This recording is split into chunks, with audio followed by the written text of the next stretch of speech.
Shalom Bapak Ibu Saudara-saudara, kembali bersama saya Pendeta Neni Dieni dari Resort GKI Tamiang Layang dalam renungan harian.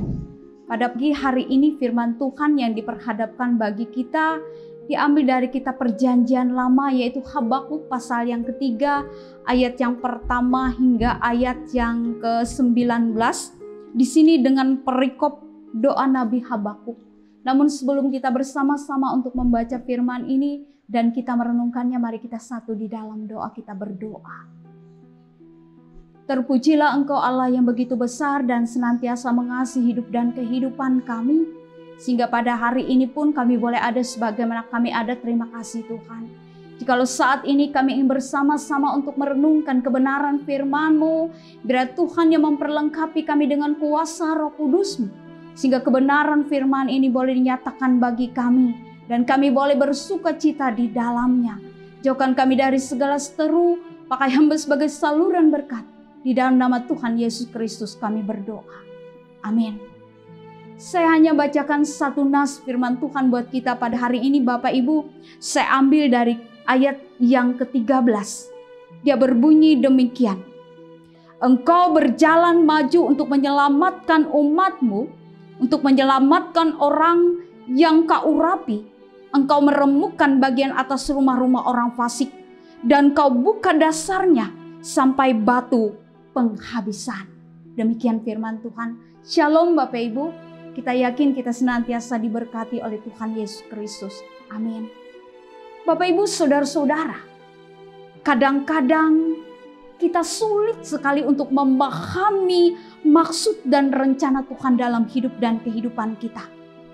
Apa yang kita inginkan seringkali bertolak belakang dengan apa yang diinginkan oleh Allah. Sehingga seringkali kita berontak. Karena Bapak Ibu saudara-saudara, kita mengetahui ketika segala sesuatunya berakhir. Tapi Allah mengetahui segala sesuatu dari awal sampai berakhir.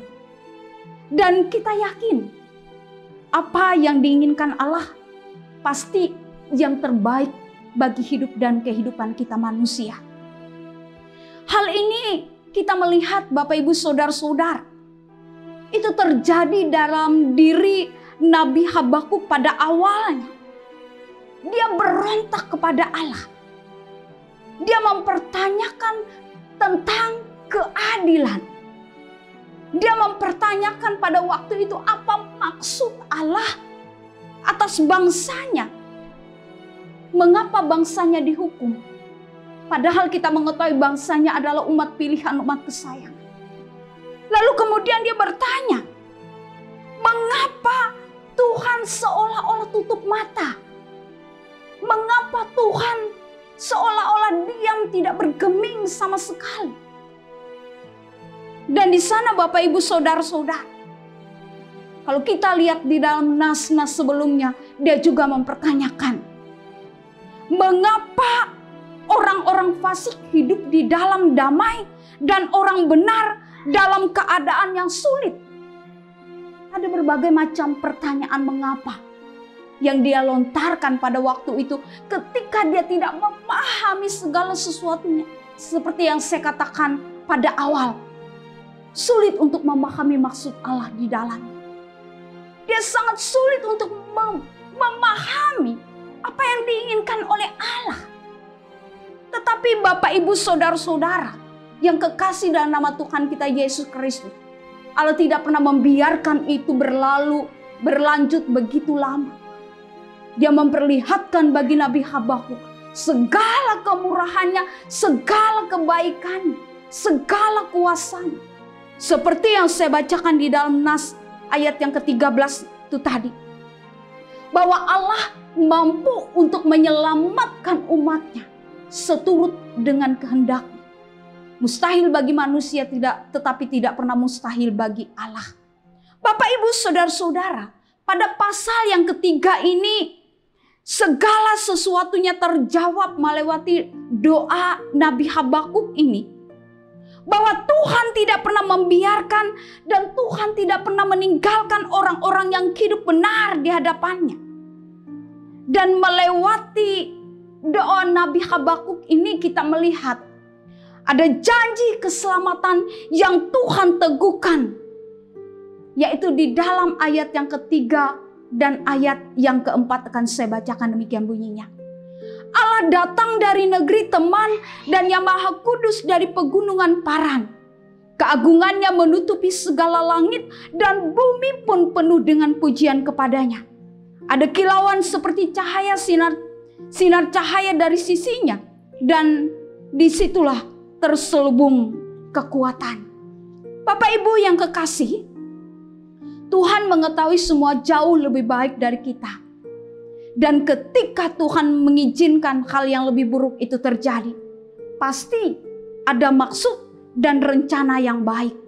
Karena itu, meski segala sesuatunya masih melingkupi bangsanya, Habakuk tidak pernah membiarkan diri larut dalam kepedihan berkepanjangan.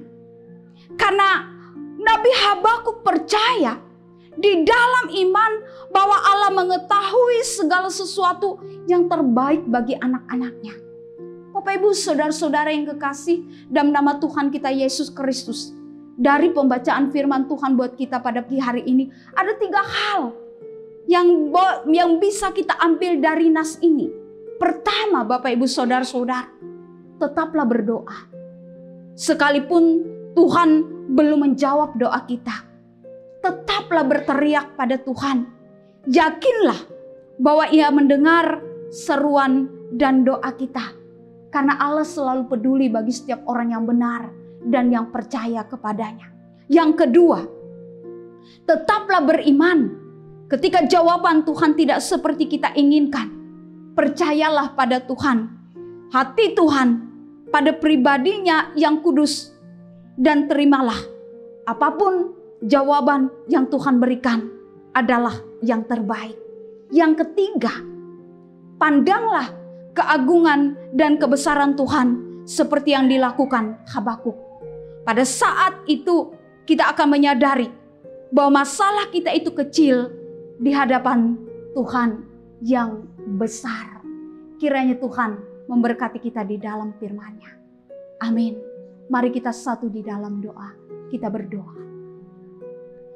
Terima kasih kebenaran firman-Mu selalu mengingatkan bagi kami Tuhan, bahwa tidak ada yang tidak sanggup Engkau lakukan bagi setiap orang yang percaya kepada Engkau. Sekalipun sering kali kami tidak mampu untuk menyelami, memahami apa yang Engkau rancangkan dalam hidup dan kehidupan kami ini. Tetapi kami yakin dan percaya rancangan Tuhan selalu mendatangkan rancangan yang mendatangkan damai dan sejahtera. Oleh karena itu teguhkan iman kami, agar kami selalu percaya kepada Engkau dan hidup di dalam kebenaran terang firman-Mu. Terima kasih Tuhan Yesus. Kami senantiasa serahkan hidup kami. Dan kami berdoa bersama-sama mengucapkan doa Bapa kami. Bapa kami yang ada di surga, dikuduskanlah nama-Mu. Datanglah kerajaan-Mu, jadilah kehendak-Mu di bumi seperti di surga. Berikanlah kami pada hari ini makanan kami yang secukupnya. Dan ampunilah kami akan kesalahan kami, seperti kami juga mengampuni orang yang bersalah kepada kami. Janganlah membawa kami ke dalam pencobaan, tetapi lepaskanlah kami daripada yang jahat. Karena Engkaulah yang mempunyai kerajaan dan kuasa dan kemuliaan sampai selama-lamanya. Amin. Tetap semangat dan sehat. Tuhan Yesus memberkati kita. Amin.